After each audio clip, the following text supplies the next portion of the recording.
성경 말씀 하박국 1장 1절부터 11절까지의 말씀을 함께 보겠습니다. 오늘부터는 하박국 말씀을 함께 보도록 하겠습니다. 한 절씩 함께 교독하도록 하겠습니다. 선지자 하박국이 묵시로 받은 경고라.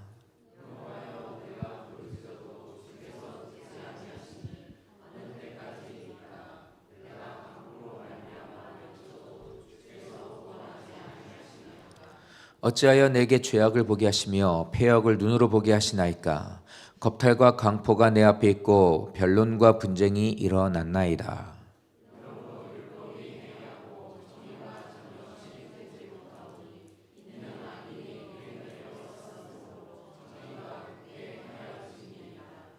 여호와께서 이르시되 너희는 여러 나라를 보고 또 보고 놀라고 또 놀랄지어다. 너희의 생전에 내가 한 가지 일을 행할 것이라. 누가 너희에게 말할지라도 너희가 믿지 아니하리라.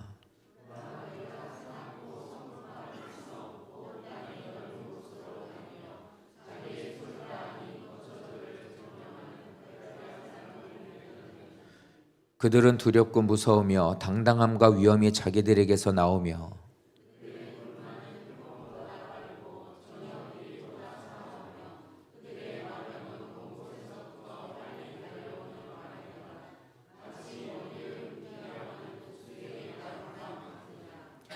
그들은 다 강포를 행하러 오는데 앞으로 향하여 나아가며 사람을 사로잡아 모으기를 모래같이 많이 할 것이요.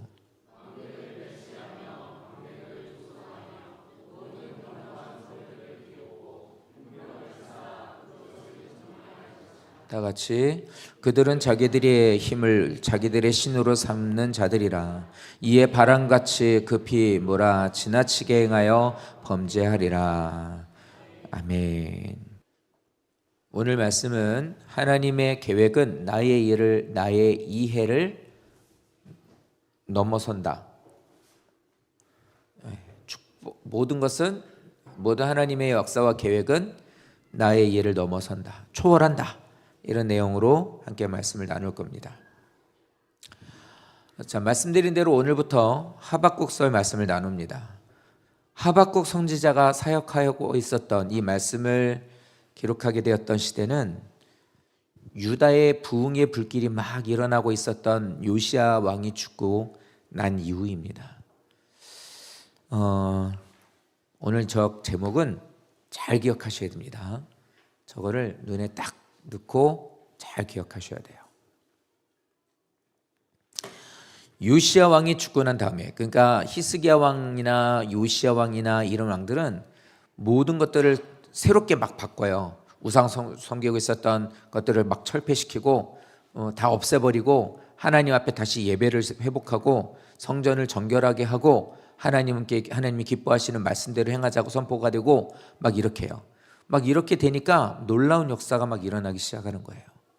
그러니까 이런 일들을 이제 하고 있었던 남쪽에 있는 유다의 맨 이 요시야 왕이 그 부흥의 역사를 이루게 됐던 마지막 왕이에요. 그러니까 이 왕 이후로는 그런 일들을 한 왕이 없습니다. 근데 이 왕이 이제 이렇게 있다가 전쟁에 나가서 허무하게 죽어요.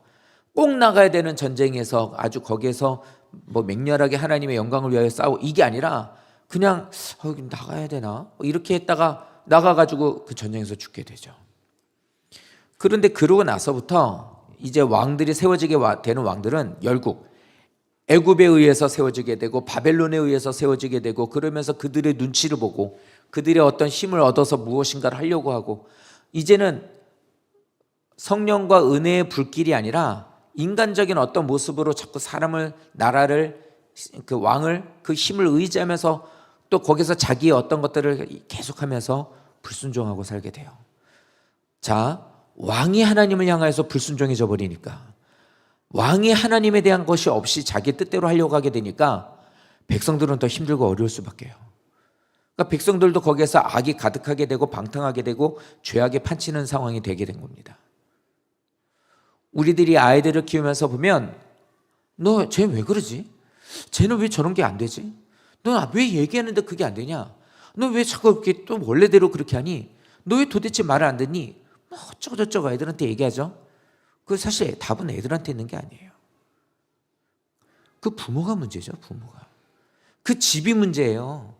부모가 신앙에 대한 것을 온전하게 그 아이에게 심어주지 못하니까 엉뚱한 것에 대한 것을 심어주니까 그 아이는 그것에 대한 것을 갖고 그 자양분을 가지고 그렇게 큰 건데 우리는 애들한테만 뭐라고 그래요. 왕이 잘못하니까, 목사가 잘못하니까, 나라의 왕이나 대통령이나 이런 어떤 리더들이 잘못하게 되면 밑에 있는 백성들이나 자녀들이나 이런 그 밑에 함께하고 있는 이 존재들은 오늘 이 말씀이 나오는 것처럼 죄가 들어가게 되고 혼란이 빠지게 되고 그걸 틈타서 이들은 계속해서 방탕하게 되고 엉망진창이 되어버리게 돼요. 하박국 선지자가 아무리 하나님의 말씀을 외쳐도 불의를 지적해도 유동조차 하지 않는 이 예루살렘 사람들을 보면서 하나님한테 이제 거기에 의문의 질문을 던지게 돼요. 1절 말씀을 이렇게 시작하죠. 하나님이 선지자인 하박국에게 묵시로 하나님께서 말씀을 주시게 됐는데 그걸 받았다고 말합니다. 묵시를 줬다라는 게 뭐냐면 환상 같은 거예요. 환상 가운데 보게 하신 거예요. 하나님께서 환상으로 보고 듣게 하신 겁니다. 그 하나님의 주시는 말씀으로 이제 환상 가운데 보고 들은 하나님의 말씀, 그 말씀인데 그 말씀이 뭐냐면 경고래요. 경고라고 말을 하고 있습니다. 저 말은 1절의 저 말은 뭐냐면 사람을 살리기 위해서, 하나님의 백성들을 살리기 위해서 하나님께서 하박국 선지자에게 환상을 통해서 보여주셨던 무거운 말씀이라는 거예요. 경고니까 무거운 말씀이에요. 그러니까 뭐냐면 저 말씀은 영혼을 살리게 하는 말씀이라는 거고, 저 사람을 살리고자 하는 주신 말씀은 백성들은 반드시 마음을 다해서 저것을 들어야 살 수 있다는 말이에요. 그래서 경고인 거예요. 들어도 되고 안 들어도 되고가 아니에요. 저 말은 꼭 들어야 되는 거예요. 말씀대로 살아야 된단 말이에요.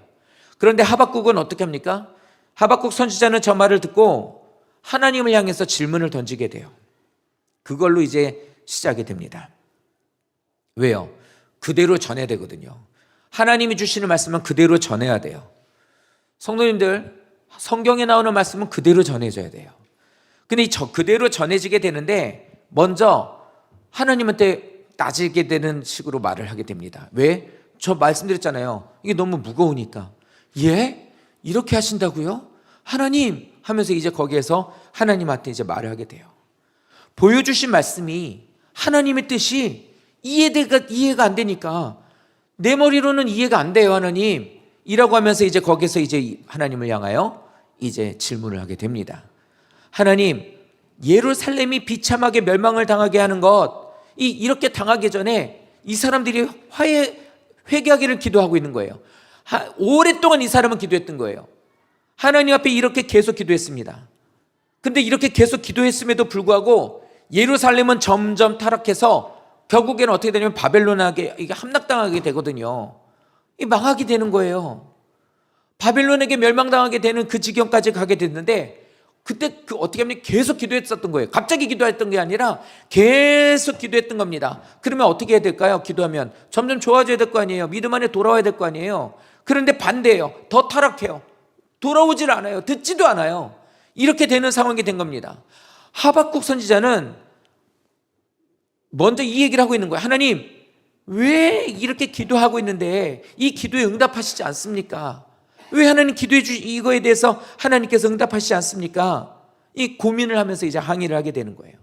그래서 어느 때까지입니까? 라고 말을 하게 되는 거예요. 오랫동안 그 문제를 두고 기도했었던 거예요.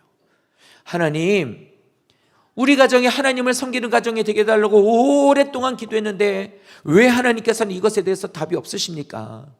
하나님, 저 집사가 우리 교회 온 지 한참이 됐고 그렇게 기도했는데 왜 저 사람은 그렇게 말을 듣지 않습니까? 뭐 이런 거예요. 아무리 부르짖어도 변화가 없어요. 아무리 변화가. 오랫동안 기도했는데도 하나님이 들어주시는 거잖아요. 그러니까 뭐냐면 하나님이 일부러 기도를 듣지 않으시는 것 같은 거예요. 분명히 기도를 하고 있고 하나님 앞에 마음을 다해서 기도해요. 그러면 하나님 들으세요. 하나님이 기뻐하시는 기도를 하는 걸 알고 있어요. 그런데 하나님이 임하지 않아. 내 기도에 응답을 하지 않아요. 아무것도 보여주시지 않는 거예요. 성도님들, 기도하실 때 이르지 않습니까? 이럴 때 있어요. 기도하는데 진짜 하나님이 강간무소식이에요.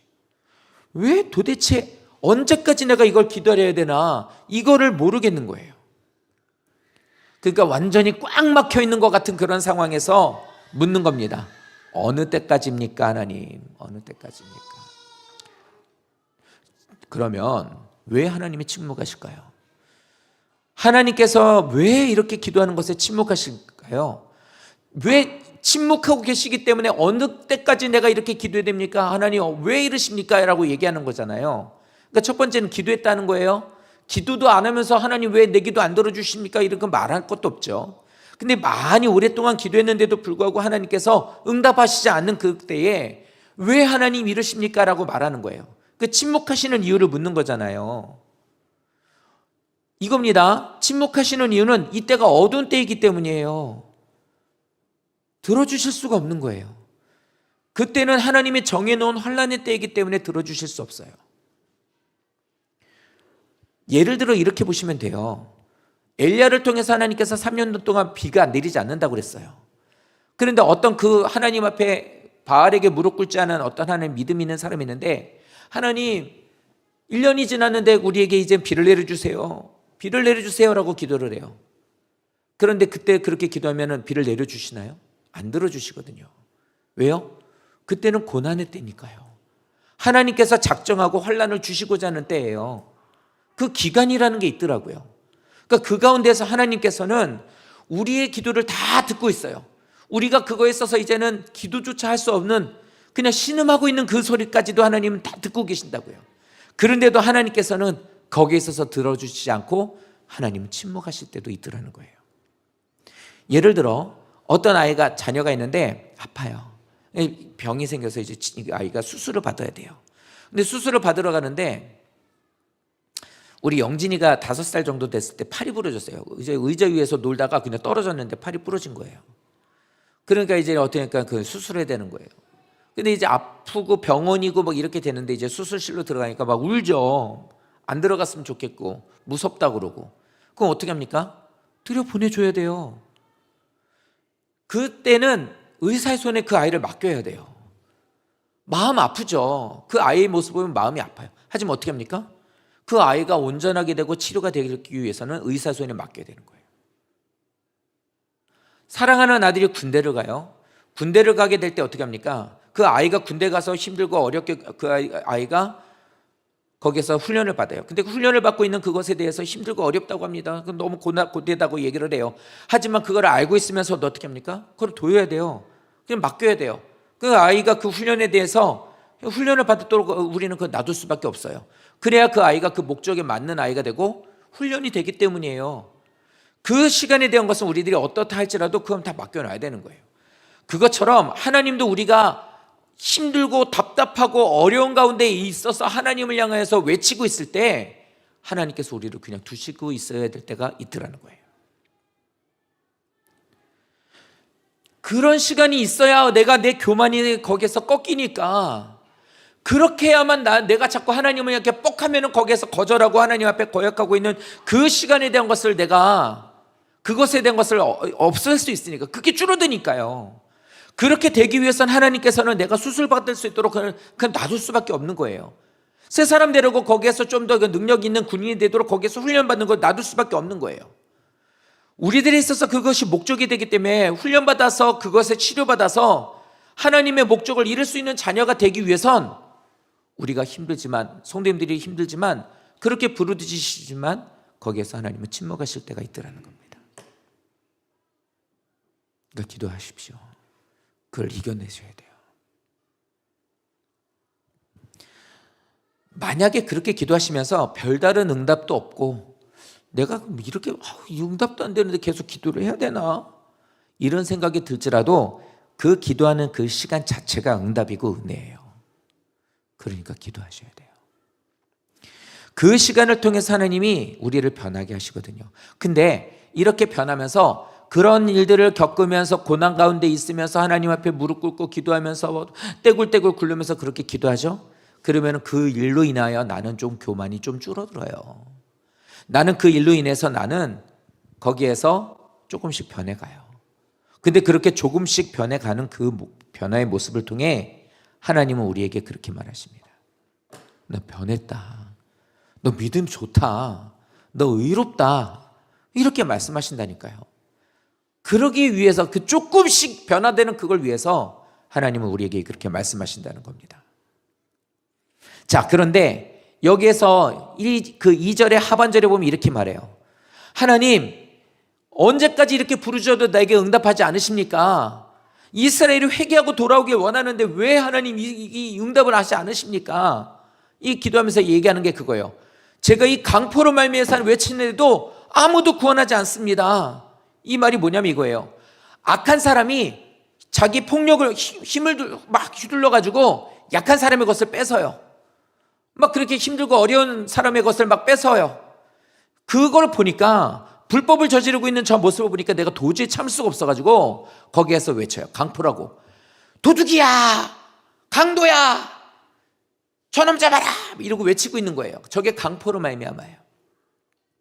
이렇게 내가 외치고 있는데 어떻게 합니까? 아무도 그걸 보지 않는다는 거예요. 듣지 않아요. 아무리 도움을 외쳐도 사람들이 그것에 대해서 말을 하지 않습니다. 바른 말을 해주는데도 불구하고 고칠 줄 알았는데 정작 그 사람들은 들은 척도 안 한다는 거예요. 왜 그래요? 왜 그렇게 많은 사람들이 약한 사람들을 그렇게 막 후려치고 있고 뺏어가고 있는데 안 도와주는 거예요, 주변 사람들이. 자기들도 그 아까운 데 있기 때문이에요. 나도 그 아까운 데 있기 때문에 그 사람들에 대한 것을 악으로 보지 않는 거예요. 그 사람들에게서 정죄하지 않는 거예요. 나도 걔도 똑같으니까. 자, 우리나라는 간통죄가 없어요. 이제 간통죄가 없어졌다라는 건 이제 이게 죄가 아니라는 소리잖아요. 그냥 일반적이라는 거예요. 그러니까 유부남이 유부녀가 자기 아내와 남편 외에 다른 사람을 자기의 여자친구로 만들고 남자친구로 만들어도 죄가 되지 않아요. 이제 세상 사람들 만나서 이런 얘기하면 그거 자랑으로 합니다. 능력 있는 사람은 둘 정도는 둔대요. 이렇게 얘기를 해요. 우리는 서울의 끝쪽에 변방에 살고 있어서 잘 모르는지 모르고 성도님들은 그렇게 생각하시지 않는지 모르겠지만 수많은 사람들이 이렇게 살아요. 내가 바람 피는데 너도 바람 피냐? 나도 핀다. 그러냐? 그럼 우리 가정 깨지 말고 그냥 너는 너대로 나는 나대로 살자. 이렇게 사는 사람들이 많아요. 교인 중에도 많아요. 목회자들도 많아요. 많아요. 이렇게 돼버리니까 누가 누구를 정죄합니까? 누가 누구를 고발을 해요? 누가 누구를 잘못했다고 얘기를 하냐고요. 그러니까 다 외면하고 모른 척하는 겁니다. 이런 상황에 있는 이런 거예요. 이렇게 되고 있는 겁니다. 그러니까 모두가 아무렇지도 않게 생각하고 있었던 이런 상황이 되니 누가 뭐라고 얘기해도 하나님, 내가 이렇게 외쳐도 아니 어떻게 주의 종이 이렇게 외쳐도 어떻게 사람들이 이것에 대해서 들은 척도 안 하고 저럴 수 있습니까? 죄 가운데 있으니 그럴 수밖에. 그 목회자 입장에서 설교를 하는 것에 대해서 껄끄러운 설교가 있어요. 설교를 하다 보면 내 얘기하는 것 같은 거 있어요. 그럼 넘기는 거예요. 아유, 말하기 좀 그렇다. 그리고 내가 이거는 난 이 말에 자신 있어. 난 이 말에는 이 말씀 자신 있어. 이런 것만 생각해가지고 이걸로 막 이제 들춰내기 시작하는 거예요. 그것도 자신 없어. 그럼 어떻게 해요? 잘 살아보세. 할렐루야. 이러고서 이런 얘기만 하고 사는 거예요. 이 얘기는 말라기에 가서 나와요. 그러니까 어떻게 하냐면 서로 쓰담쓰담 해주고 있는 거예요. 서로 쓰담쓰담 해주고. 목사님 최고. 그러면 어떻게 해요? 더 쓰담쓰담 해주는 거예요. 그러니까 죄악 가운데 있는 것들에 대한 것이 맞물리니까 사이클이 이렇게 돌아가게 되니 다 병들죠. 뭘 하나 끊어줘야 돼요. 교회학교회한테 물어봐요. 너는 몇 시에 자니? 늦게 잔대요. 왜 늦게 자니? 잠이 안 온대요. 그럼 잠 안 오면 뭐하니? 게임하거나 유튜브를 본대요. 그러니까 게임하고 유튜브를 보면서 하니 잠이 안 올 수밖에. 그리고 학교 가면 어떻게 돼요? 멍하죠. 그냥 멍한 거예요. 그리고 졸리고. 그러고 나서 어떻게 해요? 이제 또 뛰어놀아야죠. 뛰어놀고. 그러니까 멍하고 있는 그 시간이 이 아이는 자는 시간인 거예요. 학교 가기 전에도 막 힘들어가지고 막 어쩔 줄 몰라 하고. 그러고 나서 어떻게 합니까? 또다시 이제는 밥 먹고 저녁 되면은 또 이제 게임 시작하니까. 근데 빨리 자. 잠이 안 와요. 잠이 안 와요. 그러니까 이게 사이클 되는 거예요. 어디 하나 끊어줘야 되거든요. 어디 하나 끊어줘서 일찍 재우든지 그걸 못하게 하든지 뭐가 돼야 되는데 이게 안 되니까 어떻게 돼요? 계속 그 사이클이 돌아가니까 그냥 그게 되는 거예요. 자기께. 우리들의 삶 속에서 이런 일들에 대한 것들이 문제가 되니까 여기서 말하는 거예요. 어떻게 이렇게 외치는데도 하나님 이 구원하며 일어나지 않습니까? 라고 말하는 겁니다. 3절에서 상반절 이렇게 말합니다. 어찌하여 내가 죄악을 보며 다시 하시며 패역을 눈으로 보게 하십니까? 하나님, 아니 무슨 변화라도 좀 있어야 될 거 아니에요. 이렇게 있으면 억울한 일을 당하는 사람들을 위해서 기도하면 누구라도 좀 하나님 좀 구원해 주거나 좀 도와줘야 될 거 아닙니까? 근데 어떻게 아무 일도 일어나지 않습니까? 어떻게 아무 변화도 없습니까? 어떻게 저렇게 계속 얘기를 하는데 변화가 일어나지 않습니까? 신앙생활을 저렇게 하는데 어떻게 변화가 일어나지 않습니까? 이 세상은 하나님이 다스리는 땅 아닙니까? 그럼 하나님 이 땅이 좀 변화되어야 되는 거 아니에요? 하나님 이 교회는 하나님의 정의가 흐르고 있는 곳 아닌가요? 그러니까 바른 지적을 외치고 있으면은 좀 뭔가 좀 달라져야 되는데 어떻게 교회 안에 이렇게 불법이 가득할 수 있나요? 하나님 왜 이렇게 그대로 두시는 겁니까? 하나님 왜 이거를 하나님에게 왜 허용하시는 거예요? 이 얘기를 하는 거예요. 하나님 좀 교회에서 이렇게 뭔가 좀 이렇게 외쳤을 때 정말 하나님 뜻대로 살지 않는 저 사람이 좀 저기에서 저 사람이 막 그냥 뭐 어떻게 되든지 세상에 있는 사람들이 좀 어떻게 좀 말씀대로 살지 않는 우리 막 이런 일들이 일어나면 저 사람들이 좀 망하든지 뭐가 좀 일어나야 될 거 아닙니까? 왜 그대로 두십니까? 이 얘기를 하고 있는 거예요. 현실에 대한 직접적으로 이제 보는 이 하박국은 이게 견딜 수 없어서 이게 치밀어 오르는 거예요. 그러니까 수많은 불쌍한 사람들은 죽어가고 어려움을 당하고 있고 오히려 열심히 살려고 하는 사람들은 거기에 있어서 오히려 더 어려워지고 죄를 지으면서 편법과 불법을 행하면서 오히려 그 사람들을 더 막 이용해 먹는 사람들은 오히려 그 사람들은 더 평탄하게 살고 별 문제 없이 사는 거예요. 그러니까 있는 사람들은 더 잘 살고 권력 있는 사람들은 권력 없는 사람들을 그 사람들 거 다 발려먹고 그러니까 열심히 아침부터 일하는 사람들은 할수록 더 힘들어지고 어려워지고 하나님을 향해서 열심히 기도하고 믿음으로 사는데 손해는 더 많이 보고 거기에서 헤어나오지는 않는 거예요. 손해보고 있으니까 기도를 막 하니까 하나님께서 좀 역사해 주시고 좀 역전을 시켜주셨으면 좋겠습니다 이렇게 기도하는데 오히려 그 손해보는 건 계속해서 그냥 더 많아지고 이런 일을 보면서 계속해서 그것 때문에 마음 쓰니까 이 사람 병들고 그러니까 병들었으니 고쳐주세요 그러는데 이 사람 그러다 그냥 죽고 하나님을 향해서 열심히 하려고 하는 사람들이 더 어려워지는 것을 보면서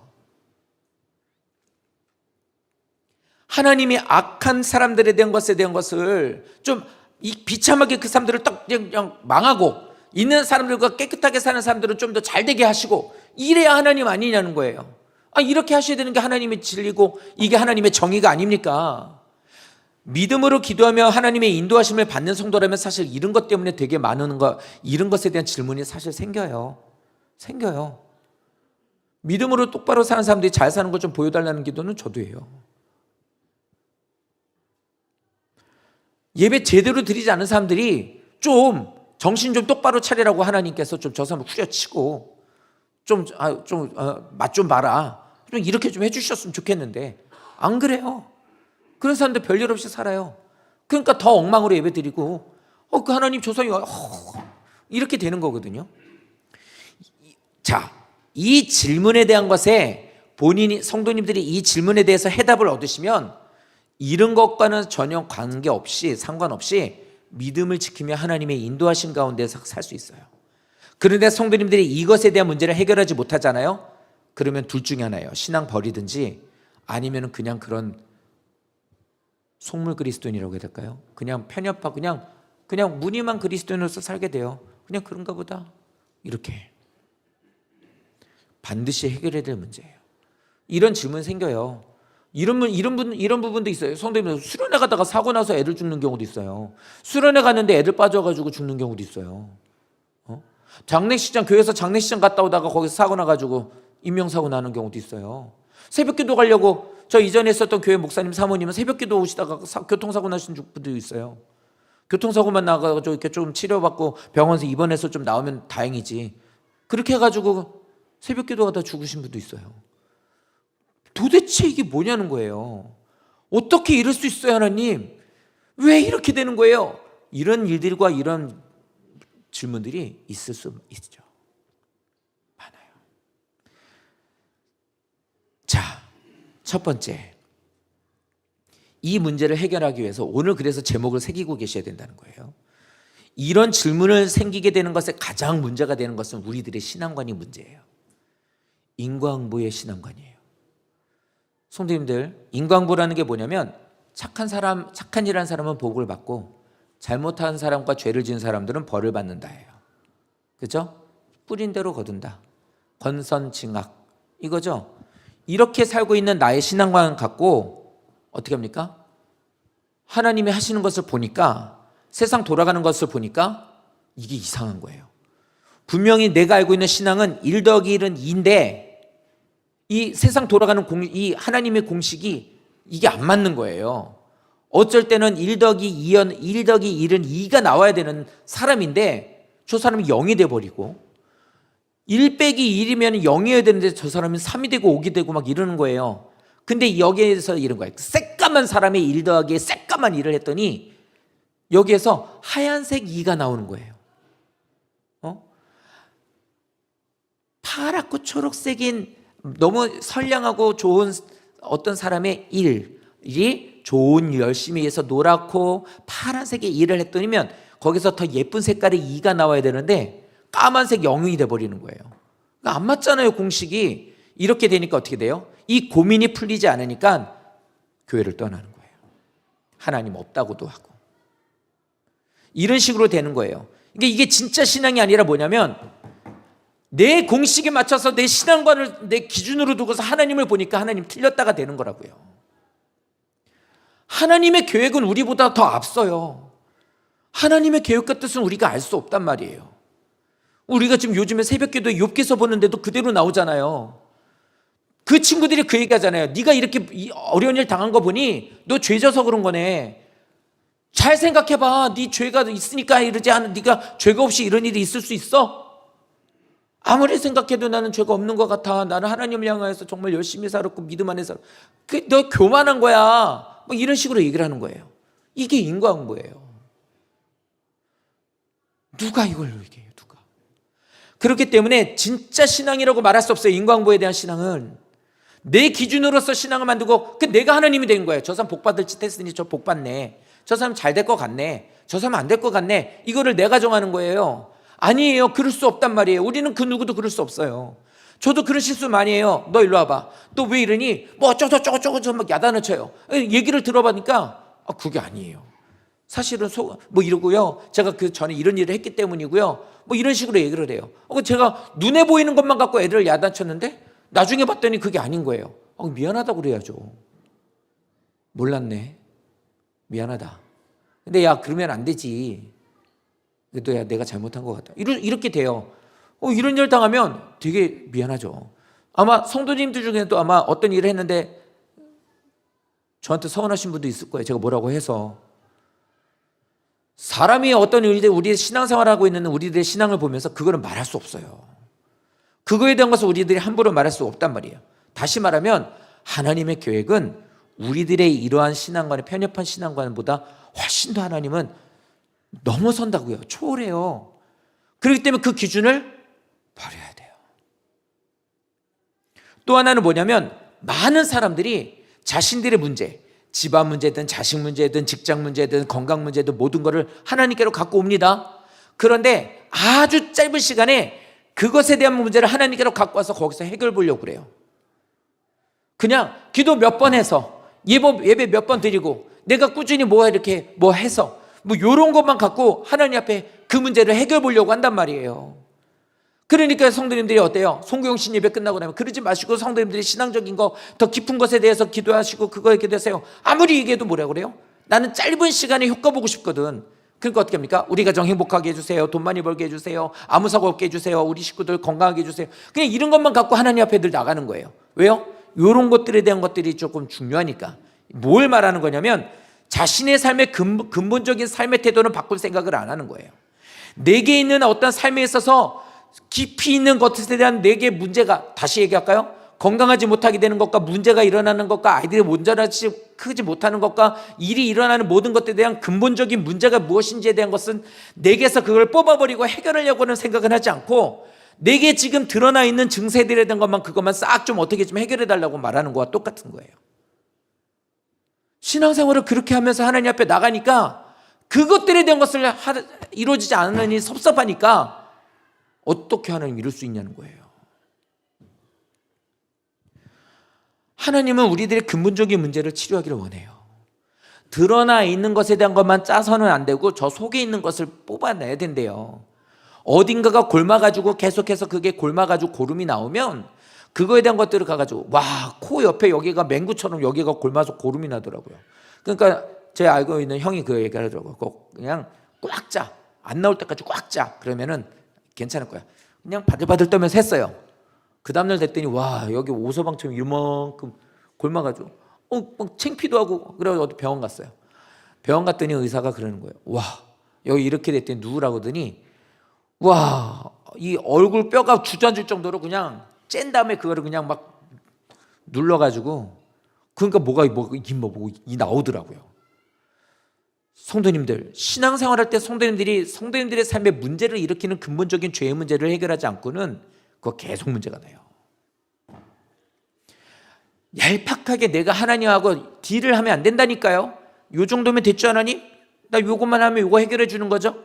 이렇게만 하면 안 돼요. 예를 들어 볼까요? 금요기도 같은 때는 꼭 하셔야 돼요. 금요기도에 한 번만이라도 꼭 하셔야 된다고요. 하나님께 나와서 부르짖으셔야 돼요. 근데 나와가지고 기도하는데 그렇게 큰 소리를 하게 되면 어떻게 되면 속이 좀 후련하거든요. 그거를 응답받았다, 그거를 능력이라고 말하시면 안 돼요. 그런 식으로 어떤 보여지게 되는 것에 대한 것을 하나를 했다고 해서 해결되는 게 아니라고요.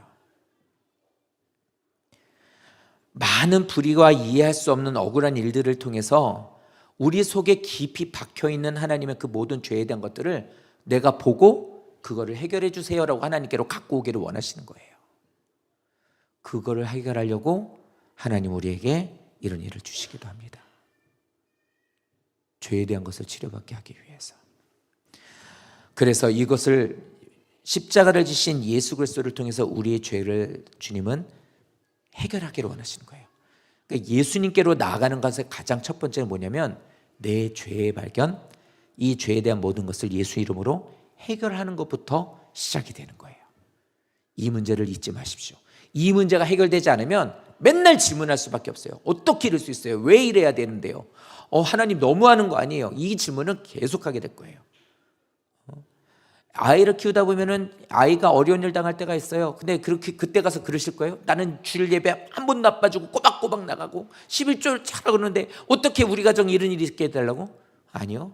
자기 안에 있는 죄에 대한 것은 건드리지도 않고 늘 겉으로 표면적으로만 하고 있는 것을 갖고 하나님한테 이 정도면 됐지요 라고 말한다면 큰일 나는 거예요. 하나님은 그것 때문에 여기에서 묵시로 하나님께서 경고를 주시는 겁니다. 그런데 4절에 이렇게 얘기해요. 하박국 얘기합니다. 하나님, 내 앞에 있는 모든 것에 대한 이런 일들을 보게 하시는 게 도대체 뭡니까? 아니, 저렇게 죄 짓는 사람들이 저렇게 막 그냥 멀쩡하게 돌아다니고 열심히 하는 사람들은 어려움 당하고 막 이게 되는 얘기예요? 하나님, 우리에게는 율법을 주셨잖아요. 율법을 주셨으니까 율법으로 좀 해결해 주십시오. 잘못한 사람은 벌 주시고 잘하는 사람에게 복을 주십시오. 율법대로 해주세요. 법대로 좀 해주세요. 이렇게 얘기를 하고 있는 거예요. 그러니까 하박국은 하나님 말씀을 알고 있고 율법을 갖고 있으니까 그대로 해달라는 거예요. 우리도 마찬가지예요. 성도님들이 알고 있는 율법에 대한 것을 가지고 와서 그대로 그것에 대해서 잣대를 대고서 거기서 우리는 얘기를 하고 그렇게 해결해달라고 말하는 경우가 많을 거예요. 근데 그거 아시죠? 율법은 사람을 바꾸지 못해요. 율법은 죄를 깨닫게 하는 거예요. 하나님 말씀의 구약 성경 우리가 봐야 되는 이유는 뭐냐면 이걸 통해 우리는 죄를 깨닫게 돼요. 그리고 내 힘으로는 안 된다라는 걸 깨닫게 하는 게 율법의 역할이에요. 역할. 근데 어떻게 합니까? 이걸로 법대로 해달라고. 만약에 진짜 법대로 하나님께서 율법을 갖고 한다면 성도님들이 뉴스 보시면서 저는 나쁜 놈 저건 확 죽여버려야 돼. 저런 건 그냥 감옥에 쳐넣어야 돼. 수도 없이 우리들이 어떤 죄를 져서 이렇게 해가지고 있는 사람들 보고 얘기를 하지만 우리는 죄 없어요. 그 율법 갖고 만약에 그 잣대를 갖다 댄다면 이 세상에 살아있을 사람 없습니다. 중동지방에서 예전에 한번 그런 영상을 하나 본 적이 있어요. 중동지방에서 어떤 애가 빵을 훔쳤어요. 빵을 훔쳤는데, 그러니까 고하고 애가 어리고, 그러니까 먹을 게 없으니까 빵을 하나 훔친 거예요. 빵을 이만한 이렇게 좀 큰 빵을 하나, 지보다 좀 큰 빵 하나 이렇게 훔친 거예요. 그러니까 그거를 이렇게 애 팔을 잡고 와가지고 거기에 또 누가 그 사람들 앞에서 가지고 막 얘기를 하는 거예요. 그래서 어떻게 보면 그 팔 갖고 있는 그 팔을 잘라내더라고요. 그걸 자르는 거예요. 그 자리에서 사람들 다 보고 있는데. 코란이잖아요.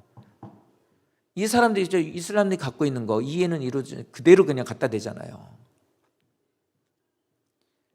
만약에 그 잣대로 갖다 대면 우리 이 자리에 멀쩡한 사람 없어요. 여기는 눈 하나 없거나 누가 하나 팔모가지 없거나 발모가지가 없거나 아니면 여기에는 대부분의 사람은 아마 없을 거예요. 이 세상에 이미 죽었거나 돌 맞아 죽었거나 어떻게 됐고. 악을 행하는 사람에게 하나님이 즉각 징계하시게 되면은요, 사람들이 두려워하겠죠. 그러니까 이 말하는 게 뭐냐면 이거예요. 하나님, 여기 주변 사람들 다 교회 안 다니거든요. 그런데 이 사람들이 교회를 되게 우습게 여겨요. 하나님, 근데 저 사람들이 하나님이 저 집 중에 하나 누가 제일 좀 악랄하게 교회한테 막 뭐라고 하거나 뭐 교인들 막 핍박하는 사람 있잖아요. 막 이 교회가 만약 맨날 이놈의 교회는 말이야 이러면서 얘라 뭐 하나님 있으면 나오라 그래 막 이렇게 하는 그 누가 있으면 하나님은 좀 뻔때를 좀 보여주십시오. 그냥 좀 확 죽여버리든지 그냥 그냥 불태워버리든지 그냥 그냥 완전히 그냥 무슨 어떻게 해주시대 막 이렇게 되면 나머지 있는 사람들이 교회에 뭐라고 하지 않을 겁니다. 우리가 뭐라고 해도 그 사람들 이제 찍소리 못할 겁니다. 무서워서. 이렇게 좀 해주세요. 이렇게 이제 저 말이 저런 말이에요. 그 사람들에게만 갖다 대면은 안 된다니까요. 그렇게 되면 우리들도 똑같이 되는 거예요. 성도님들 죄 없어요? 앞에서 말하고 있는 목사는 죄가 없나요? 우리 애들한테 그래요. 너희들 죄 많지. 니들 그러면은 청 못 가. 너희들은 죄 많아서 너 큰일 났어. 그럼 이렇게 말하는 나는 죄 없냐 있냐? 많아요. 그래요. 맞아요. 저 많아요. 죄 많아요. 우리 애들도 다 알아요. 저 죄 많은 거. 그렇게 살다가는 천국 못 간다는 것 애들도 다 알아요. 마찬가지예요. 잣대는 내 기준으로서 다른 사람한테만 갖다 대서는 안 된다 소리예요. 그렇게 보면 악한 사람들이 하나님을 우습게 함부로 보지 않게 하기 위해서 잣대를 갖다 대서 그렇게 하게 되면 이 세상에 살아남을 사람 없다니까요. 그래서 하나님 우리들에게 말하는 겁니다. 이게 우리의 한계예요. 이 4절까지가 우리의 한계예요. 여기까지가 우리의 상식이고 우리의 이해예요. 그러니까 이 4절까지 하박국이 말하고 있는 것은 바로 우리들의 말이에요. 우리의 말. 어떻게 이러실 수 있어요? 저런 것들을 왜 가만히 두시나요? 하나님 어떻게 이렇게 변화가 일어나지 않나요? 와 진짜 이제 썩었네요. 세상은 이제는 이제 끝이에요. 별의별 소리를 다 해요. 근데 이렇게 얘기하면서 이렇게 말하고 있는 나와 보고 있는 나는 정결하다고 생각을 하고 나는 괜찮을 거라고 생각하는 게 문제죠. 교회를 다닌다는 그 이유 하나로 우리는 세상이 더 악하고 나는 구원받은 사람이라고 생각을 하고 있다는 겁니다. 그런데 5절에 가서 하나님이 하박국에게 얘기하지 않고 거기에서 시선을 돌려서 예루살렘, 유다 사람들을 보면서 얘기해요. 여러 나라를 보고 너희는 보고 놀라고 놀라라. 너희는 놀랄 일들이 생길 거야. 한번 여러 나라를 돌아봐 라고 얘기를 합니다. 왜 그러냐면 지금까지 저 말씀이 있을 때 유다 사람들, 하나님을 믿는 사람들은요 주위의 나라에 관심이 없어요. 저 사람들은 오직 자기 문제만 관심 있어요. 옆집에 있는 사람이든 같은 교회에 있는 누군가가 뭔 문제가 있는 거 아무 상관없어요. 나는 나만 잘 되고 내 자식들만 잘 되면 돼. 나 돈 많이 벌고 돈 많이 버는 거 우리 자식들한테만 잘 쓰고 사고 싶은 거 먹고 싶은 거 사주면 되는 거야. 이렇게 생각하는 거예요. 그러니까 누군가를 위해서 헌신하고 봉사하고 뭐 누군가를 위해서 이렇게 뭐 일에 애쓰고 이런 건 없어요. 근데 내 자식 잘 되는 데 있어서는 최선을 다하고 그거 있었을 때는 그냥 모든 것을 그냥 다 제껴놓고 그것만 하는 거예요. 목적의식이 완전히 자기 중심으로 돼 있었던 거죠. 저 사람들이나 우리나 똑같아요. 자, 그런데 이렇게 하고 있을 때 하나님이 이런 겁니다. 왜 이 사람들이 이렇게 생각하냐면 이거예요. 나는 하나님을 믿고 있으니 여기 앉아있으니까 보호받는 자다. 근데 저 사람들은 하나님 은혜 가운데 거하지 않고 있으니까 저 사람들은 모르겠다. 관심 없다 나는. 근데 적어도 나는 하나님이 인도하신 가운데 살고 있고 나는 말씀을 듣고 있으니 기도하자 그러면 고개 숙이고 예배 시간에 앉아있으니까 나는 하나님 보호 아래 있다. 이 얘기하고 있는 거예요. 근데 이 5절 말씀을 그들에게 하시는 말씀이 뭐냐면 이겁니다. 너희가 특별하다고 그랬지? 너희는 특별해. 내가 너희를 선택했고 너희를 자녀 삼았고 내가 너희를 날개 아래 덮었단다. 그런데 어려움 가운데서도 믿음을 지키고 말씀대로 살고자 애쓴다고 하는 것이 예루살렘이어야 되는데, 어떤 일이 있어도 말씀으로 기도로 살아가고 있는 것이 너여야 되는데, 지금 너희들의 모습을 한번 돌아보렴. 생활 속에서 살고 있는 너희들의 모습을 돌아보렴. 너희나 밖에 있는 저들이나 뭐가 다르나? 저들이 내 말을 거부하고 듣지를 않고 지들이 마음대로 사는 것에 대한 것에 멸망을 받는다면 너희들도 그들과 똑같으므로 너희들도 똑같이 멸망받게 될 거야. 그 얘기 하시는 거예요. 교회 다닌다고 다 되는 거 아니라는 거 늘 말씀드리죠. 기회만 한 번 더 있을 뿐이에요. 오늘 성도님들이 오셔서 예배를 드리시는 것은 예배를 드리고 이 자리에 앉아 있는 것 자체가 성도님에게 뭔가 달라지는 거 아니에요. 기회만 한 번 더 있을 뿐이에요.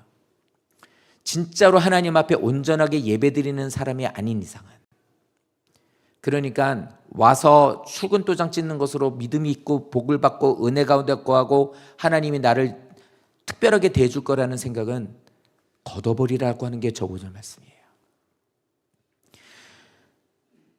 교회가 은혜를 흘러보내는 자가 되어야 돼요. 우리 교회가, 성도님들 늘 말씀드리죠. 기도를 할 때는 아멘을 하시라는 게 뭐냐면 눈에는 보이지 않으나 그 기도가 내게 흘러 들어간다는 거예요. 나를 통과한다는 거예요. 하나님께 올려드린다는 거예요. 그래서 기도하면 아멘 하라고 하는 거예요. 그래서 성도님도 기도할 때 주무십니까? 아멘 잘 안 하시잖아요. 그 뭐예요? 보이지 않으니까 관심 없다예요. 그냥 나는 그 기도가 내게 흘러가건 은혜가 되고 복이 되든 하나님께 올려주든 아무 관심이 없다예요. 이런 식으로 신앙생활하고 하나님이 기뻐하시는 것에 대한 것이 무엇이 중요한지를 생각하지 않는다면 저 5절의 말씀은 우리들의 말이 될 수밖에 없는 거예요. 그래서 애통하고 비통하는 마음을 가지고 우리들이 하나님을 향해서 이 안에서 믿음 안에서 성도님들이 신앙 안에서 은혜를 가져야 돼요. 하나님 은혜에 감사하고 기뻐하고 귀가 열려지고 서로 보여지는 것에 중보할 줄 아는 자, 같이 기뻐할 줄 아는 자, 이런 자가 되어야 돼요. 이게 그러면 어떻게 돼요? 컵이 차야 넘치죠. 이게 넘쳐야 여기까지 꽉 차야 흘려보내는 거예요. 교회가 은혜가 차야 세상으로 흘러가요. 그래야 세상이 변화되는 거예요. 세상이 변화되지 않고 저 사람들이 악하다라는 것은 교회가 악하기 때문인 거예요. 우리가 메말라 있기 때문에 저들한테 흘려줄 수가 없는 거라고요. 교회가 기쁨이 넘치고 서로 사랑이 넘치고 무엇인가 자꾸 하나님의 사랑을 어딘가에게 자꾸 막 서로에게 막 이렇게 막 흘려보내는 것들이 되면 주변에 이게 흘러가요. 그럼 소문이 나게 되는 거예요. 그 소문들이 나는 것이 교회가 이미지가 좋아진다는 말이 아니라 이렇게 흘러가는 것이, 즉 이양복 집사님이, 명예경 집사님이, 윤음 집사님이 나가게 됐을 때 그곳에서도 그 은혜가 거기서도 흘러지게 된다 소리예요. 그러면 우리들이 머물고 있는 세상이 거기에서 어떻게 보면 정화가 이루어지는 거예요. 그래서 세상이 바뀌는 거예요. 다시 말하면 세상이 병들었다는 건 뭐가 병들었다는 거냐면 교회가 병들었다 소리예요. 세상은 교회의 거울이에요. 그러니까 우리는 무엇인가를 이루기 위해서 이 일의 프로이신 분이 있어요. 이 일의 프로이신 분, 이게 전문가이신 분이 있죠. 이 예수님이거든요. 어디를 가나 사랑이 흘려지게 만드는 것이 예수님이었어요. 그 예수님이 우리에게 뭐라고 했냐면 너희도 나가서 세상에 나가서 잘못된 거 잘못됐다고 외쳐라. 아니 그렇게 말하지 않았어요. 예수님이 우리에게 뭐라고 하시냐면 기도하래요. 너희가 기도하여서 하나님의 인도하심 가운데 너희들의 모습을 볼 수 있도록, 성령이 너희들 안에 충만하게 돼서 너희들이 그 사랑 안에 거할 수 있도록, 그래서 그 사랑을 줄 수 있는 것을 배워라, 가르칠 수 있도록, 그리고 그걸 나눠라. 그것이 점점 퍼지게 되면 너희들은 소금과 빛의 역할을 감당하게 될 거야. 썩어지는 미랄이 되게 될 거야. 그렇게 되면 거기에서 사람들이 너희를 보고 그 빛을 받아 그들도 변화될 거야. 이게 우리의 역할이거든요. 그래서 우리가 믿음 생활 잘해야 돼요. 교회에서만 잘하는 거 소용없어요. 나가셔서도 잘해야 돼요.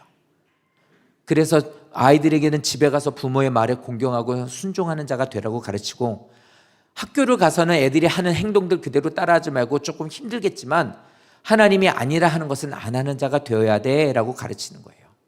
그러니까 성도님들도 교회에서 말씀을 들으셨으면 교회에서는 다 제가 보기엔 대부분이 다 괜찮으신 분들이거든요. 너무 좋으세요. 인품도 좋으시고. 그렇다면 어떻게 해야 돼요? 나가셔서도 그걸 하실 수 있어야 돼요. 그래야 되는 거예요. 그렇지 않으면 어떻게 돼요? 보고 놀라게 되는 겁니다. 그런데 너희들 이렇게 하면 망한다. 저들 망하는 줄 너희들도 멸망하게 될 거야. 5절 하반절이에요. 너희의 생전에 내가 한 가지 일을 행할 것이다. 너희 생전에라는 말이 뭐냐면 1절 말씀에 경고라라는 말하고 같은 의미예요. 곧 시행하게 될 거야. 이거는 언젠가 이루어지게 될 일이야가 아니라 너희들이 생각한 것보다 빠른 시간 안에 이 일이 이루어질 거야. 이 일을 하나님이 말씀하고 있는 거예요. 촉박하다는 거예요. 이들에게 있어서. 자, 이스라엘 백성들에게서, 이 사람들에게서 전쟁이 있습니다. 이들의 원래 전쟁은 뭐냐면 힘겨루기였어요. 그래서 전쟁을 하면 힘이 센 나라가 있으면 거기서 전쟁 붙어요. 그래서 지잖아요. 그럼 더 이상 안 해요. 그래서 어쩌면 너희들 앞으로 우리한테 조공 바쳐. 알았지? 말 잘 들어야 돼. 이렇게 된 거예요. 그러니까 골리앗을 앞세운 블레셋이 이스라엘에게 와서 어떻게 하죠? 전쟁이 10일 걸잖아요. 야, 덤빌 수 있는 사람 있으면 나와봐. 나와봐 어디 한번. 이렇게 하잖아요. 그 뭐예요? 까불지 마. 알았지? 여기 밟고 있는 거 이제 내 땅이야. 불만 있어? 없지? 그리고 너희들 앞으로 너희한테 우리한테 금 바쳐. 식량 바쳐. 이러고서 걔네는 물러갔어요. 이게 옛날의 전쟁이었단 말이에요. 그런데 하박국에 나오는 저 말씀의 저 5절 말씀부터 해서 이제 전쟁의 판도가 바뀌게 돼요. 전쟁의 개념이 완전히 바뀌게 돼요. 그래서 바벨론은 어떻게 했느냐? 너희들이 이제 보면 이제 못할 거, 이거 너희들이 어떻게 이런 일이 있지라고 아마 생각도 못하고 상상도 못할 거야 라는 일이 이제 5절에서 시작이 되는 겁니다. 성도님들, 우리들이 신앙생활하면서 이 5절 말씀부터 이제 우리 이제 보면 바벨론이 이제 나와요. 6절 말씀부터 오후 예배 때 이제 말씀드릴게요. 하나님께서 바벨론을 통해서 이제 역사하신다고 나와요. 보라, 내가 사납고 성급한 백성, 이 땅의 넓은 곳으로 다니며 자기 소유가 아닌 거처들을 점령하는 갈대아 사람을 일으킨다고 그래요. 하나님 뭐냐면 방법이 이거였어요. 블레셋을 하나님이 도구로 쓰셔서 전쟁을 일으키는데 6절 말씀에 보면 이 말이에요. 이 백성은, 바벨론은 지금 너희들이 이전에 했었던 전쟁처럼 힘겨루기를 하다가 이제 까불지 마, 조공 바치면 내가 봐줄게, 이 전쟁이 아니라 거처를 다니면서 그 땅을 점령하고 너희들 우리 백성 될 거야 안 될 거야를 물었을 때 안 되면 죽여버리고 살려주사 하면 포로로 잡아가고 땅을 점령하는 전쟁으로 이제 바뀌게 돼요. 그러니까 바벨론은 그때부터는 사납고 성급하여서 모든 것들을 전쟁을 하면 쳐들어가서 다 쑥대밭 만들어버리고 살아있는 사람들은 포로로 잡아가는 전쟁으로 바꿔져 버린 거예요. 이게 전쟁이 바뀌었죠. 예전에는 안 그랬다고 그랬잖아요. 항복 그러면 이제 거기에서 이제 끝이었어요. 그래서 이제 죄송합니다, 이제 이렇게 밑으로 들어가는 걸로. 근데 바벨론은 싹 다 가가지고 이런 나라가 된 거예요. 그래서 하나님 5절에 이 말씀하신 거예요. 놀라고 놀라야 될 거다. 너희들이 생각지도 못했었던 일들이 너희에게 이루어지게 될 거다. 그러니까 하나님 말씀을 듣고 돌아오지 않는 이들에겐 바벨론을 도구로 쓰셔서 이들에게 하나님께서 뭐합니까? 징계하시고 고난을 주신다는 거예요. 그러니 그 고난 가운데 있는 이들이 아무리 부르짖어도 하나님께서는 여기에서 그들의 그것을 듣고는 계시지만 응답을 해주시지 않았었던 거예요. 이걸 통해서 하나님께서는 이스라엘 백성들이 깨닫고 돌아오길 원하셨다는 거예요. 오늘 이게 우리들의 말씀의 결론이 됩니다. 사랑하는 성도 여러분, 오늘 말씀의 결론이 이거예요. 우리 모두는 훈련 중에 있는 거예요. 부탁드리는 것은 그겁니다. 하나님의 날이 얼마 안 남았다고 우리에게도 지금 계속해서 우리에게 사인을 보내주시고 말씀하고 있거든요. 그렇다면 성도님들은 하나님의 말씀을 듣고 언제나 훈련받으신다고 생각하시면 돼요. 그래서 세상 사람들과 성도님들과 똑같이 고생을 당하고 미세먼지를 먹고 어려운 환경 가운데 살고 계시지만, 하나님께서는 나를 요셉과 같이 나에게 고난을 주시는구나. 그래서 이 고난에 대한 것들이 내가 상상하고 생각할 수 없고 예측할 수 없는 것들이지만 이것을 통해서 나를 구원하시려는 거구나. 요셉 한 사람을 통해서 이스라엘, 자기네 가족과 이스라엘을 구원하신 것처럼 나를 지금 이 고난을 갖게 하신 것은 나를 구원하시려고 하나님께서 이것에 대한 것을 훈련 중이시구나, 이렇게 생각하시면 돼요. 그래서 우리를 통해서, 우리 교회를 통해서 세상을 구원하시고 많은 사람들을 구원하시기 위해서 이 일들을 하신다는 거예요. 근데 아까 얘기했죠, 예측하지 마시라고. 우리가 생각한 것보다 하나님은 더 초월한다니까요. 요셉이 그랬잖아요. 아니, 멀쩡하게 살다가 노예로 잡혀가지고 누가 알았냐고요. 거기까지 좋았어요. 노예로 잡혀가서도 그 사람 믿는 사람이니까 기도했어요. 하나님 앞에 기도하고 하나님 도우실 거라고 기도했어요. 그리고 열심히 최선을 다했어요. 근데 인과응보였다면, 여기까지 똑바로 했어요라고 했으면 그 사람은 뭔가 좋은 일이 생겨야 될 텐데 어떻게 하죠? 감옥에 가요. 아니, 노예가 된 것도 서러운데 감옥으로 갑니다. 그러니까 거기서 인과응보였으면, 권선징악이었으면 똑같이 얘기했어야 돼요. 하나님, 너무하는 거 아니에요? 어떻게 이러실 수 있어요? 라고. 근데 요셉은 그렇게 합니까? 안 하거든요. 그러고도 어떻게 해요? 하나님은 나보다 지혜로우셔. 하나님의 계획은 나보다 크셔. 하나님의 계획하신 것은 내가 몰라. 그러니 나 하나님 신뢰할 거야. 이게 훈련이었던 거예요. 그러니까 우리들이 지금 살고 있는 어려움, 기도는 열심히 최선을 다하셔야 돼요. 하지만 응답이 없다 하여도 그것이 잘못된 기도 아니에요. 하나님은 분명히 듣고 계세요. 성도님들이 그것을 통해서 나와 내 가족, 내게 하나님께서 맡겨주신 저들을 구원하시기 위해서라는 거예요. 그리고 또 하나, 아까 말씀드렸던 것처럼 현상의 어떤 증세, 내게 있는 어떤 표면적인 것에 대한 것만 해결하려고 신앙생활하는 그 습관 버리셔야 된다는 거예요. 그거 버리시지 않으면 하나님 앞에 계속 하나님을 오해하십니다. 섭섭해요. 하나님 이러시면 섭섭합니다. 이 얘기를 할 수밖에 없어요. 그 기도 좀 하고 노력 좀 하고 내가 뭔가를 조금 했을 때, 왜 하나님 이 문제 해결을 안 해줘요? 이거 갖고만 하시면 안 돼. 그러니까 뭐냐면 깊이 들어가 보셔야 돼요. 깊이. 내 죄에 대한 것들을 먼저 끄집어가지고 하나님한테 다 회개하셔야 돼요. 예수의 십자가만이 나의 죄를 해결할 수 있다는 것에 대한 것까지 가셔야 돼요. 그거를 뽑아버리잖아요. 현상적인 것은 이제 하나님이 알아서 하세요. 거기에서 하나님이 역사하시는 것을 보게 되는 거예요.